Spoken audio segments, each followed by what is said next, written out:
Mr. President. Senator from New Hampshire. I wish to rise to also. First, I want to associate myself with the words from the Senator from Georgia. He is absolutely correct in his history of how Freddie and Fannie got started and what their purpose was, and the fact that they are a great idea that went wrong, unfortunately, or went awry would be a better term, not wrong. The concept remains a good idea. And I want to rise to support Senator McCain's proposal, because what he is suggesting is a way out of a very deep and dark hole of debt for our nation and our American taxpayers, which is being generated by the legacy and the present activities of Freddie and Fannie. Part of this amendment, which I've played a role in primarily, is the issue of bringing on budget and therefore into the light of day just how much the American taxpayers owe as a result of the situation that's occurred in those two businesses. It is estimated that the American taxpayer will end up picking up somewhere around $400 to $500 billion in costs as a result of the activities of Freddie and Fannie. As far as the American taxpayer knows, this will be something that comes out of the sky. I mean, nobody is aware of it. Nobody's thinking about it. Nobody's talking about it. But these are actual debts that are going to get put on our books and which will affect our creditworthiness as a nation and which all Americans will have to pay back. And why is this going to happen? It's going to happen because during the halcyon days of taking on debt or taking on obligations in the area of mortgages which weren't properly underwritten, and there'll be a later amendment by Senator Corker, which I'll support in the area of underwriting, but which weren't properly underwritten and which were securitized and basically insured for all intents and purposes by Freddie and Fannie, you ended up with a situation where they own a lot of paper which doesn't have the value it's supposed to have, and which isn't being paid back at the rate that it's supposed to be paid back at. And unfortunately, there was a tacit understanding that grew up in the markets that the American taxpayer was going to stand behind that paper. Now, it was never explicit, but it became tacit, and people expected that. And then when the actual event occurred, as these defaults started to accelerate, it became real. And the American taxpayer is now having to stand behind all this debt. It's certainly going to come to a shock to most Americans that they owe approximately $500 billion here. $500 billion because of very bad decisions that were made by a group of people who were underwriting and basically securitizing these loans. Why did that happen? Well, there'll be a lot of recrimination on this, but the basic reason was the United States Congress. The Congress decided that Americans should own houses, whether they could afford the house or whether the house sustained the value of the loan. Americans should be able to go out and buy houses. And so a lot of houses were sold which did not have the underlying value necessary to support the loan which was made on them, in which the person who bought the house and took out the mortgage didn't have the income over the extended period of time of that loan to pay it back. Everybody knew it at the time the house was bought. Everybody knew it at the time the mortgage was made. But they figured, well, appreciation will always occur in real estate prices, so that won't bother us with the value of the house.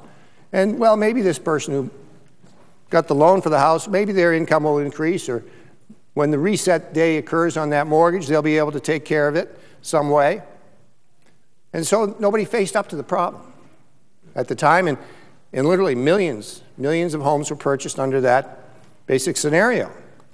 And that's what caused the implosion, basically, of our financial markets back in late 2008, and Freddie and Fannie are a large part of that implosion. But a lot of the initiative for that came from the Congress, basically asserting that people should be able to get those types of loans and pushing Freddie and Fannie from using what had been very standard and traditional underwriting standards in the 90s into much more aggressive standards as they moved into the period of early 2000 period. And as a result, you had this proliferation of loans which simply did not have the underlying value and did not have the capacity to be repaid.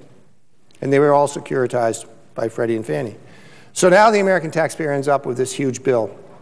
And I think we have an obligation as a Congress to at least be honest with the American taxpayer on this and tell them this is how big the bill is, and it's huge.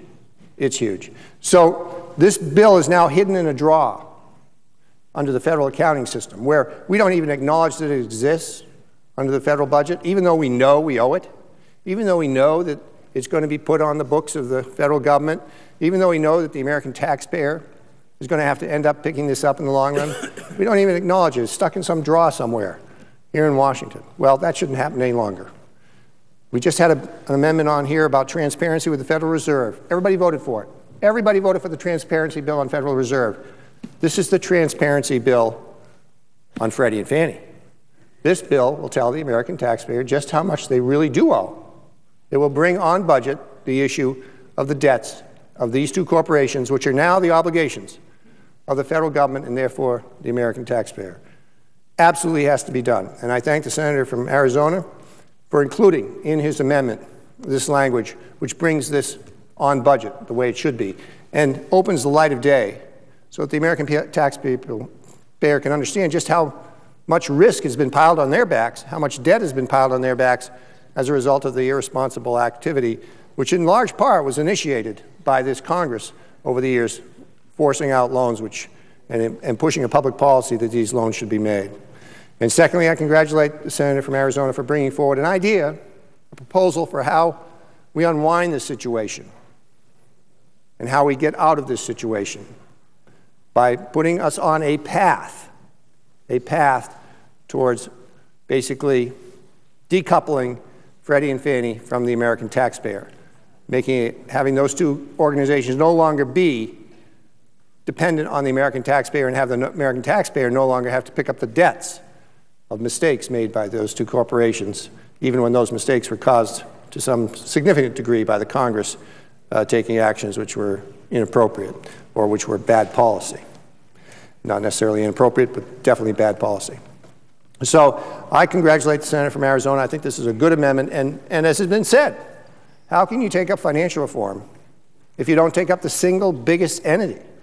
The single biggest two entities, when combined, the single biggest entity that affects the financial markets relative to real estate lending in this country, which is what caused the downturn and the crisis at the end of 2008. You can't do it. I mean, you can't claim you've done financial reform if you don't take on and address this issue.